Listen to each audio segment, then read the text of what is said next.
We need fresher talent with bigger ambition, the new VP said, sliding a termination letter across the table like he was offering a handshake. After nearly a decade building 40% of the company's revenue, I was out. My name is Harold Bennett, 46 years old, and for 9 years I was a senior account executive at Midland Strategies in Kansas City. I didn't cheat, cut corners, or ride coattails. I worked the old-fashioned way, long hours, honest relationships, and a Rolodex full of trust. The man who fired me, Blake Thurman, had only been with the company for 6 months. He came dressed in fancy suits, throwing around corporate jargon, but never once met a client with me. Not surprisingly, within weeks of his arrival, my commissions were quietly slashed by 20%. Then came the little humiliations, my office relocated to a corner, my name removed from meetings, and one afternoon, I found IT rummaging through my desk. So when Blake delivered the blow, I didn't argue. I shook his hand, picked up my cardboard box, and walked out with 9 years of photos, handshakes, and hard-won loyalty. What he didn't know was this: the real value of my work didn't live on a company server. It lived in the trust of clients who didn't sign with Midland. They signed with me. And the next day, they'd start calling. When I walked out of Midland Strategies with a cardboard box in my hands, I didn't feel angry. I didn't feel bitter. I felt awake. Like a man who had just realized the house he'd spent years maintaining wasn't his to begin with. My name is Harold Bennett, and I gave 9 years to that company, built their client base from scratch, managed accounts that brought in nearly $12 million annually. And yet, in the end, I was shown the door by a man in a tailored suit who couldn't tell you the difference between a handshake deal and a handshake that means something. Blake Thurman, our new VP of Sales, arrived 6 months ago with big talk and shallow understanding. We need disruptors, he said. Hunters, not farmers. Never mind that the farmer, sitting across the table, had cultivated relationships so deep. Most clients didn't even know who Blake was. He'd slashed my commissions without reason, reassigned my assistant, and introduced me to a 29-year-old recruit from a failed startup, like she was the future of sales. He called her the next big thing. I called her green. It all came to a head the morning he pushed the termination papers across the polished mahogany table. He smiled like it was just business. We need fresher energy, he said. The company's heading in a new direction. I looked at the paper. I looked at him. Then I stood up, shook his hand, and left without a word. I didn't need a scene. I had something better: clarity. You see, Blake thought he was cutting dead weight. What he didn't realize was that the clients didn't sign contracts with Midland. They signed them with me. I was the face they saw, the voice they trusted. Over the years, I'd handled last-minute orders, personal calls on weekends, and even attended a few of their kids' graduations. My personal phone had all the real contact information: numbers, notes, reminders of who preferred golf outings to steak dinners. That afternoon I got home, poured a glass of bourbon, and just sat with the silence. My wife Rebecca was visiting her sister in Denver, helping with a newborn, so it was just me and the quiet hum of realization. I pulled out my personal phone and scrolled through contacts. Over 200 names, not just clients, but relationships. The kind of connections that survive a layoff. Or in this case, a very dumb decision. One name stood out: Travis Henderson, head of Henderson Manufacturing. He and I had done business for almost a decade. His renewal contract was due next week. I didn't call him that night. I didn't call anyone. I went to bed knowing that tomorrow, all I had to do was make 3 phone calls. Not threats, not complaints. Just facts, just honesty. And that's exactly what I did. Travis, I said the next morning, just wanted to let you know that I'm no longer with Midland as of yesterday. There was silence. Then, what happened? New leadership, new direction? I replied. Blake Thurman, or maybe a young rep named Alicia, will be handling your account now. Another pause. Then he said, she's the one who sat in on our last meeting. Harold, she didn't know our product line from a hole in the wall. I didn't comment. I didn't need to. The other 2 calls went the same. Calm, clear, and professional. By noon, word was spreading. And by 2 p.m., I had a missed call from Everett Stanton, the CEO. I didn't answer. Instead, I met with Lawrence Finch, a longtime friend and employment attorney, He confirmed what I already suspected: the non-compete clause was weak, applicable only if I left voluntarily. Being fired freed me. By the end of the week, 8 clients had terminated their contracts with Midland. Over $3 million in business, gone in less than 5 days. No sabotage. No theatrics. Just the natural consequence of severing the one person holding those deals together. The phone kept ringing, and when Grantley & Co., a respected competitor, called with an offer, Senior VP, full autonomy, signing bonus, and a seat on the executive team, I took it without hesitation. You see, Blake made a critical mistake. He underestimated the value of loyalty, of real human relationships. And in a world that's obsessed with disruption and fast wins, he forgot one unshakable truth: clients don't follow companies. They follow people they trust. By the time I hung up the third phone call that morning, I knew there was no turning back. My name is Harold Bennett, and 2 days ago, I was dismissed from Midland Strategies after 9 years of loyal service. The man who fired me, Blake Thurman, our newly minted VP of Sales, called it a strategic shift, fresh energy. He said, while handing me my termination papers. What he didn't know was that he hadn't just fired a salesperson. He'd pulled the plug on nearly 40% of Midland's revenue, and he'd learned that soon enough. I didn't beg. I didn't argue. I shook his hand, took my box of memories, photos of my kids, a mug that said, "Best Dad Ever," and a folder of personal client contacts, and walked out of that high-rise office in Kansas City with my head high and a strange sense of peace. The day after my firing, I sat down with a tumbler of bourbon and my personal phone. Over 200 contacts, all built on years of trust, not cold calls or flashy presentations. These were men and women who knew my voice, knew I'd answer their calls at 10 p.m., knew that when I said, "I'll handle it," I meant it. So I made 3 calls. One was to Travis Henderson, CEO of Henderson Manufacturing, a $1.7 million account. Another to James Carton from Carlton Industries, and the last to Peter Wainwright of Westfield Properties. All long-term clients, all about to renew. I didn't try to win them over. I didn't make a pitch. I simply told them the truth. I'm no longer with Midland. Just thought you deserved to hear it from me. And I left it at that. By noon, Travis had terminated his contract with Midland. By the following morning, so had James and Peter. That alone totaled over $3,000 million in business. And it didn't stop there. The calls started coming in. Vendors, clients, even a few old colleagues, asking what had happened and where I was going next. I didn't have a perfect plan yet, but I knew one thing: wherever I went, they'd follow. Not because I asked them to, but because they trusted me, not the logo on my old business card. Meanwhile, Midland was spiraling. Julia, my former assistant, sent me a discreet message. Total chaos. Blake's blaming you for client defections. CEO's panicking. That same afternoon, I met with Grantley & Company, a competitor known for doing things the right way. By the next morning, I had a formal offer: senior VP role, autonomy, and a signing bonus I'd never seen in my life. I signed without blinking. Back at Midland, it didn't take long for the walls to shake. Their attempt to salvage client accounts with junior reps like Alicia, bright but inexperienced, only worsened the situation. Clients weren't buying the new pitch. They didn't want fresh energy. They wanted someone who knew their business, their people, their pain points. And that wasn't Blake. It was me. 3 weeks later, I stood in my new office at Grantley, overlooking the same Kansas City skyline. The same city, but a whole new chapter. We had already signed 8 former Midland clients, and more were in negotiation. We weren't poaching. We were offering stability, familiarity, service rooted in experience, not buzzwords. Then the final piece of the puzzle fell into place. Julia called again, this time with a bombshell: Midland had planned to sell the firm. That's why Blake had been brought in, to corporatize the client base, remove personal ties, and prep the books for acquisition. I wasn't fired because I failed. I was fired because I succeeded too well. My relationships were too strong, too personal, and they couldn't sell that to investors. So they tried to erase me before I could take those relationships with me.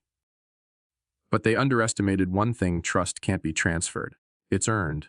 Over years. 6 weeks later, the acquisition fell apart. Veritas Capital backed out. Too many key accounts had vanished, Midland's stock dropped. Blake was let go. Everett, the CEO, stepped down soon after. Their leadership team had gambled on a clean break and lost. As for me, I didn't feel angry anymore. I felt grateful. Sometimes life gives you a push when you're too loyal to move on your own. And sometimes the door someone slams in your face ends up being the best thing that ever happened to you. Now I sit in an office I helped design, leading a team that values experience. I see my wife Rebecca more often. I made it to my daughter's recital. I'm building something new, not just for myself, but for every client who believed in me enough to follow. And Blake. I hear he's still looking for work. When I picked up the phone that morning, I wasn't nervous. I was ready. After 9 years of giving my all to Midland Strategies, I had been let go under the excuse of underperformance. The truth, I was the single largest contributor to revenue, responsible for nearly 40% of the company's client income. And yet, just a few days prior, Blake Thurman, the new VP of sales, had fired me with a straight face and a sales cliché. We need people who are hungrier, who can hit higher targets. What Blake didn't realize is that I wasn't just a name on the payroll. I was the bridge between Midland and millions of dollars in business. My name is Harold Bennett, 46 years old, and I've spent my career helping companies grow through relationships, not gimmicks. I built those client portfolios from scratch, cold calls, handshakes, and countless hours on the road. It wasn't glamorous, but it worked. Blake, fresh from a tech startup and full of buzzwords like agile and disruption, never understood that. He didn't go on the road. He didn't know our clients' pain points. He couldn't tell you the name of Travis Henderson's executive assistant or what bourbon James Carlton preferred at our quarterly dinners. But I could, and that's what made all the difference. After being fired, I went home, poured myself a drink, and thought about my next steps. I reviewed my contract and smiled. No non-compete clause that would stop me from continuing my work. The next morning, I made 3 calls. No pitches, no drama. Just honest updates. I'm no longer with Midland. I wanted you to hear it from me. Their responses were swift and decisive. Travis was livid. Who's handling my account now? That young woman from the call. She didn't know the first thing about our logistics. James and Peter echoed the same. Within 48 hours, 3 multi-million-dollar accounts were terminated. Quietly. Cleanly. I didn't poach them. I didn't offer discounts or sweet deals. These men simply valued consistency. They valued me. As the news spread, more calls came in. By the end of the week, 8 clients had walked away from Midland, representing over $3.2 million in lost business. And that was just the beginning. Meanwhile, I took a meeting with Grantley and Company, a competitor known for treating people like assets, not obstacles. They'd been watching the storm at Midland unfold. Within days, they made me an offer: senior vice president, full autonomy, a generous bonus, and equity partnership. For the first time in years, I felt like someone truly saw my worth. Midland panicked. Julia, my former assistant, texted, "Total chaos. CEO's fuming. Blake's trying to blame you. They tried to offer me a consulting package, 6 months pay, stock options, if I'd help transition the accounts." I declined. Too late. Then came the twist. Julia shared that Midland had been prepping for a sale to Veritas Capital. Blake wasn't just a VP. He was a placeholder, sent to clean up the books, sever personal ties, and make clients appear loyal to the company, not to me. My firing had nothing to do with performance. It was a calculated move to package the company for acquisition. But they miscalculated. Relationships aren't assets you can file in a spreadsheet. By the time Veritas backed out of the deal, citing instability and client churn, Midland's leadership was unraveling. Blake was out. The CEO stepped down weeks later. And me. I was just getting started. 3 months into my new role at Grantley, we had already signed over $6 million in former Midland business. Clients were happier. Response times were faster. And for the first time in years, I had a team that worked with me, not around me. Looking back, I don't feel anger. I feel clarity. Sometimes you don't realize how undervalued you were until someone tries to erase you. And when they do, you don't fight them. You outgrow them. That evening, as the Kansas City skyline glowed outside my window, I sat quietly with a glass of bourbon and a phone that wouldn't stop buzzing. My name is Harold Bennett, and 2 days ago, I was fired after nearly a decade of being the top performing executive at Midland Strategies. Blake Thurman, the new VP of Sales, thought he was making a tough but necessary call. What he didn't know, what none of them realized, is that every major client who trusted Midland didn't do it because of the brand. They did it because of me, and now they were leaving. 3 of my largest accounts, Lockhart Manufacturing, Carlton Industries, and the Henderson Group, had already terminated their contracts within 48 hours of my departure. They didn't ask questions. They didn't request discounts. They simply said, "If Harold's out, so are we." By the following morning, the tally was up to 8 companies, totaling over $3.2 million in annual revenue. It was a quiet exodus. No headlines, no scandals. Just decision makers pulling the plug on relationships that had taken years to build. Relationships they only trusted because they knew I would pick up the phone at 10 p.m. on a holiday weekend and say, "I've got it handled." Inside Midland's walls, panic was brewing. Julia, my former assistant, texted from her personal number, "Total chaos. Blake's throwing your name around. Says you're sabotaging the company." I wasn't. I hadn't made a single pitch. Hadn't asked anyone to follow me. They just did. Midland's leadership misunderstood everything about what made the company valuable. They believed in metrics, spreadsheets, and acquisition charts. But clients don't stick around for data. They stick around for trust. That afternoon, my inbox lit up with a message from Grantley and Company, a lean, client-first financial firm with an impeccable reputation. We'd crossed paths before at conferences. They knew my name, and now they knew I was available. We met over lunch at a quiet restaurant on the plaza. By the time dessert came, I had an offer in writing, senior vice president, full autonomy, a generous signing bonus, and perhaps most importantly, equity. I accepted before the check even arrived. Meanwhile, over at Midland, things were unraveling faster than they could react. The legal department sent me a sternly worded email reminding me of my confidentiality obligations. Blake texted me personally, "Let's talk about a possible consulting arrangement. We're open to ideas." But it was too late. They'd made their decision, and now they were living with the consequences. 3 more clients pulled out before the week ended. One of them, Travis Henderson, wrote in his official termination notice, "Change in relationship management." That was corporate speak for, "You fired the guy we trusted." Later that week, I sat across from Michael Grantley, founder of the company that now bore my name on a shiny new business card. We reviewed onboarding documents for the accounts transitioning over from Midland. Michael looked up from the stack and said, "You didn't just bring us clients, you brought us credibility." At that moment, I realized what the last decade had actually been building, not just revenue, but reputation. The kind that no one can take from you with a pink slip. Word spread quickly. Within 3 weeks, Grantley and Company had added $5 million in new contracts, all former Midland clients. And we weren't done yet. Meanwhile, Veritas Capital, the private equity firm that had quietly been circling Midland, backed out of the acquisition. According to industry chatter, too many key accounts had evaporated, and the restructuring plan had backfired Blake. He was pursuing new opportunities. The CEO, stepping down for personal reasons. I didn't celebrate. There were no victory laps, just quiet validation.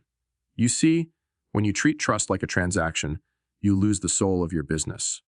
And eventually, your business loses everything. These days, I show up to work at Grantley wearing the same worn leather briefcase I've carried for 20 years. My name's on the door, sure, but it's the relationships that keep the lights on. And I don't forget that. Sometimes the best thing that can happen is being pushed out of a place that no longer deserves you. Because when people try to bury you, what they don't realize is, you were a seed all along. By the time the 3rd call came in, I wasn't surprised anymore. Each client wasn't just reaching out to check in. They were severing ties with the company I had just been pushed out of. Quietly. Cleanly. No drama. No angry emails. Just calm decisions from people who trusted me more than they trusted the name on the contract. And that's when I got the offer.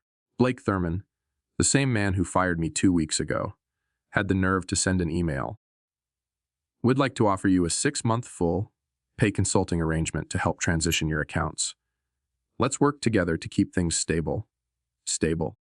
After 9 years of giving them everything I had, after missing birthdays, anniversaries, and holidays to chase their growth goals, I didn't even answer. Instead, I took a walk to clear my head. Autumn leaves blew across the Kansas City sidewalks. I passed the old building where I'd landed my first big client. A memory surfaced, me, standing in the rain with a busted umbrella, waiting for the CEO of Henderson Group just to shake his hand. That handshake turned into a $2.5 million account. No flashy pitch, just trust. Back at home, I called Grantley and Company, a boutique firm with solid roots and a growing reputation. Their founder, Michael Grantley, had already reached out, offering me full control, equity, and something I hadn't felt in years, respect. I accepted. That same afternoon, another former client signed with Grantley. Then another. Within a week, we had 5 contracts inked and over $4 million in fresh revenue secured. Meanwhile, back at my old company, things were unraveling. Their planned acquisition had collapsed.